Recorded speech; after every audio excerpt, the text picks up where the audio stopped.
That's almost an impossible question to answer. It's really just a mystery of life. The things we don't know, the things we feel, the nuance, the contradiction, pain, difficulties, these things that are hard to utter. If you don't speak them enough, they start to disappear and people forget that they exist. You just go where you've never been before and where you have curiosity.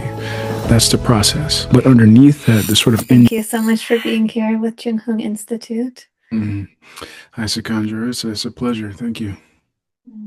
Anthony, your story I read recently really touched me, and I was thinking how your study of literature, you utilize that to create an emotional vocabulary, to translate the unspeakable.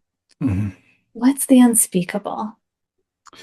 Yeah, if I try to speak it, that's almost an impossible question to answer, but I can try to speak around the unspeakable. I think uh, it's really just a mystery of life. I think coming to a place of humility with everything and understanding that as people, we don't even know fully our own experiences in a great clarity. So I think being able to hold the mystery of the things we don't know, that's the unspeakable, the things we feel in our bodies and our nervous systems that may not even have language to explore. Maybe we can get close, but I think there's much of that floating around us. The nuance, the contradiction, pain, difficulties, these things that are hard to utter or hard to translate to another person, things we believe that nobody else sees, those kind of things, those are unspeakable things. Um, yeah, yeah. And your mission is to unlock human potential. Now that seems itself unspeakable, right? And I know you're working with the kind of intersection of psychology, spirituality, consciousness. And you even mentioned performance. So what's all this mean? Can you speak Yeah, about it? yeah, and these are all disparate areas, and I can try to bring it together because, my background, I've been a Division I athlete in college, so when I think about performance, that's kind of where that comes in, is trying to unlock potential from a physical standpoint. And then I've also worked in sales places where performance is being measured. So that's a way to kind of translate the work that I'm trying to do within a context that can be speakable or visible. Metrics, visibility, things like that. But really, the work beyond that is trying to reinsert a sense of soul and spirit into places that have learned to measure things at a sort of material level, but then have stopped seeing what's underneath it, those unspeakable things. If you don't speak them enough, they start to disappear, and people forget that they exist, and systems start to forget that these things underneath exist. So kind of my project in life and even as an individual is to just bring that forward more. Maybe not speak it because it is difficult to speak those things, but in terms of being a presence that is unspeakable but unavoidably visible when it arrives, that's kind of where I'm working and how I've navigated systems that have not maybe had a shape for my presence yet, that kind of thing. How do you achieve that? Is there a practice? Well, there's two parts. The first part is just showing up and then showing up in as many different varieties of places that may have not met me before or anybody trying to operate. If I was to break it down into a methodology, just go where you've never been before and where you have curiosity. That's the process. But underneath that, the sort of engine is to build out something what I've come to call is like an inner cathedral. It's sort of an internal architecture that supports you. It is like I know who I am within a certain place. And this is my kind of home internally, so that even as I've navigated certain systems, I've learned but not allowed myself to be distorted in a way. So then that gives you a sort of protection mechanism so that then you can also offer something back in return. This inner cathedral that you've built, it goes back into the place. So then there's this sort of two-way street happening and a sharing versus just a sort of compliance or a submission, which, structures sort of demand sometimes because of what's visible and what needs to be measured. I love how you say inner cathedral. It kind of seems like when I hear that, I'm thinking we walk as if we're the temple in a way Hmm. ourselves. And if we can value everything as sacred, every moment, every interaction, then what kind of world will we create? because we can Hmm. no longer live in the same paradigms. Hmm. And that is the challenge. Yes, the challenge, the inner cathedral in becoming the cathedral or the temple. That is a sort of, that is the design, that's the desire for everyone to sort of awaken into that sort of process. Whatever is built, maybe yours is filled with flowers, and maybe there's kittens everywhere, or maybe there's kind of stone structures and there's solemnity, kind of like where mine is probably is. But I think whatever it is, I think that deep inner knowing, um, every human is benefited by discovering that place within themselves and fully embodying it and radiating it outward in a way that you don't have to feel hidden or secretive about who you truly are internally. And then that connects to another person. That might spark might awaken someone else's cathedral. They might not even know they have one within them, or Mhm. that one that could be built. So that's the process. Is this what an integral strategist is? I saw that's what you do. Yes.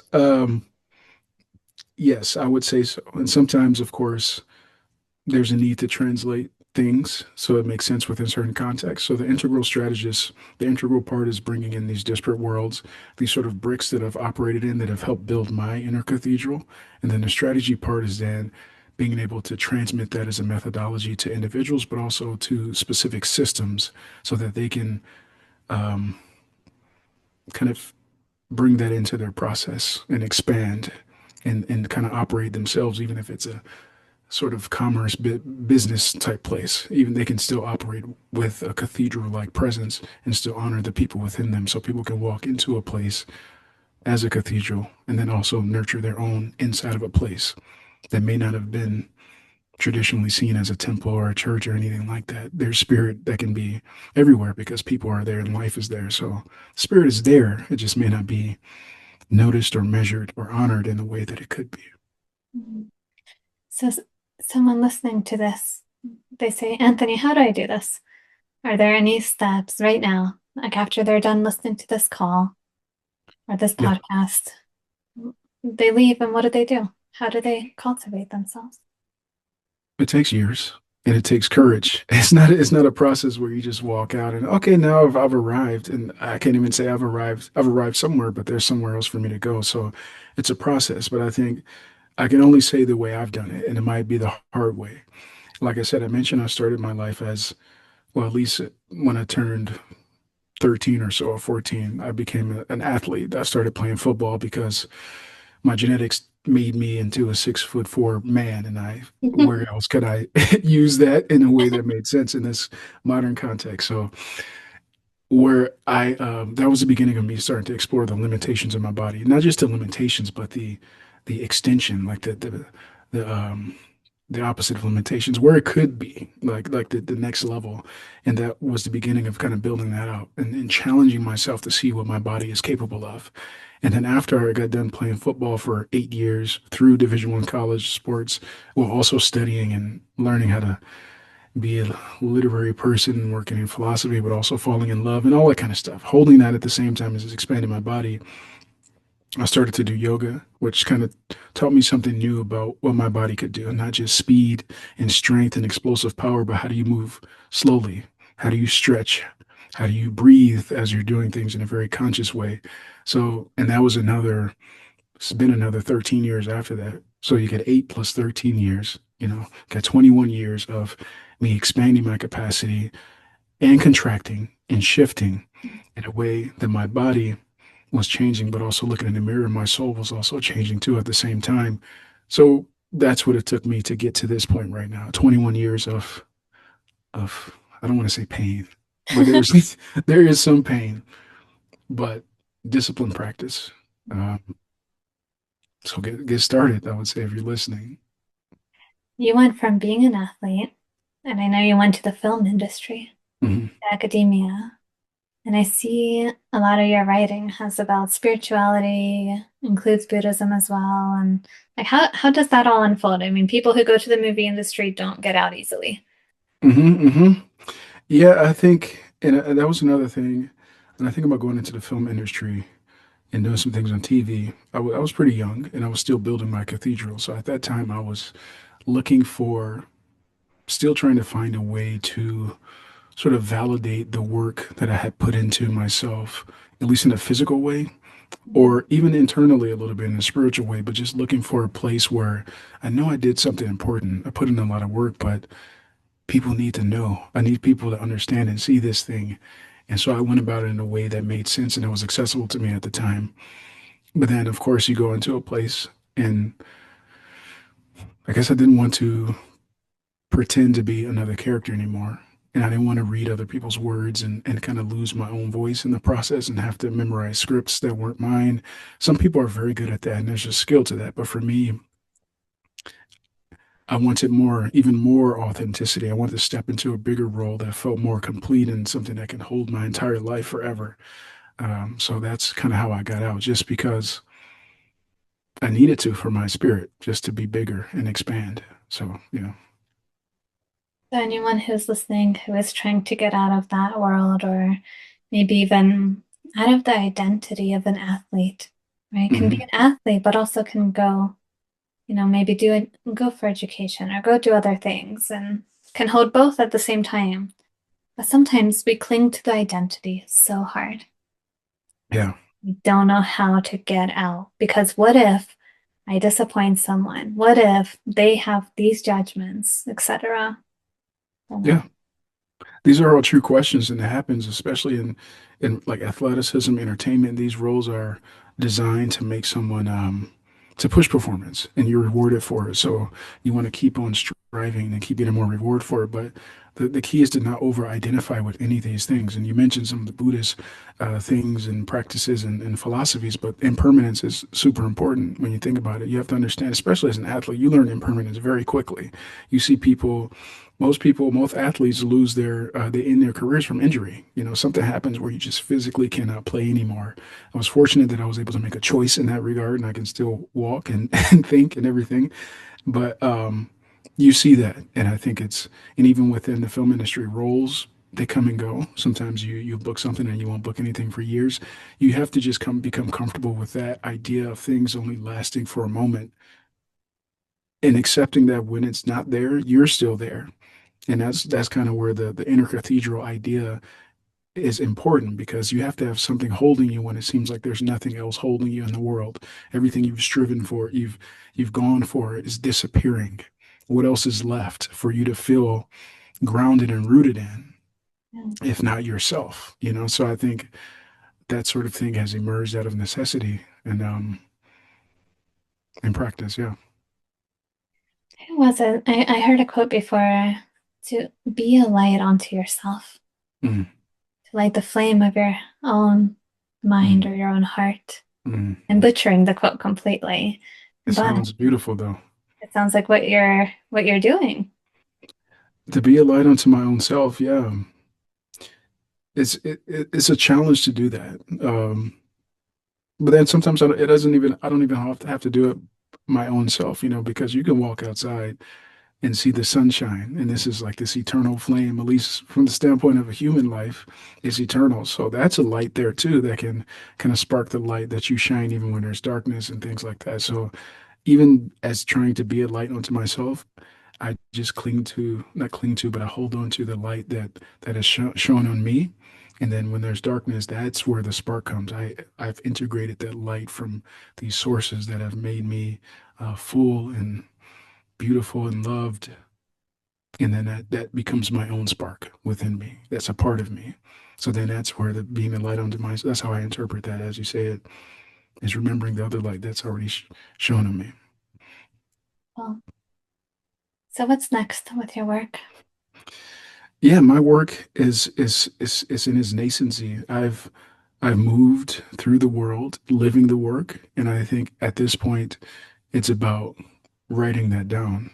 I've just graduated from my program, and I've given a lot of papers to the institution, and now it's time for me to kind of own my own sort of creative writing process and expand on that. It's been years where I felt the impulse to write. I've always loved literature as a kid, always loved lit. I studied literature in undergrad, and now it's time to just put my own work into the world in a very complete way that shows not just this the structure and methodology and the system that I hope could translate and benefit somebody, maybe somebody who's younger, maybe somebody who's older, some anybody, but and also the sort of narrative that goes with that. There's a have you seen the movie Slumdog Millionaire? Have you ever seen that? No. Well, I love this movie. Dev Patel is a great actor. He's in it. But one of the things that I like about the movie so much is, well, are you familiar with Who Wants to Be a Millionaire, the TV show? I'm not, but I think other people may be who are listening. Okay. Okay. Now, yeah, not everybody wants to be a millionaire, I'm sure. Um, but it's just a TV format where trivia questions are being asked, and then you just keep progressively getting more money until you answer so many questions, you become a millionaire at the end of it.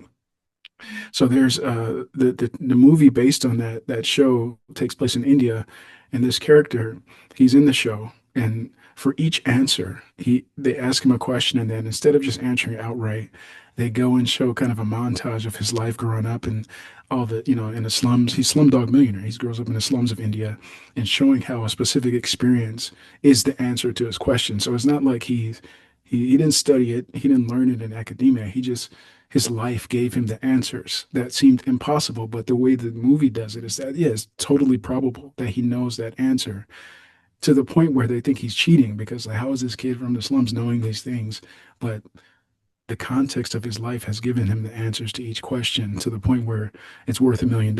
And I guess $1 million is a way to sort of, again, measure something that is probably more valuable than any money they can receive. So something like that, kind of being able to translate the value of a lived life to another person narratively, but also structurally. That's the next step. Slumdog Millionaire, something like that. To write a book, but also write a film. I'm actually working on these two things at the same time. So I haven't left the film industry. I've just sort of uh, adapted my orientation to it to be more authentic as a writer versus as a in front of the camera.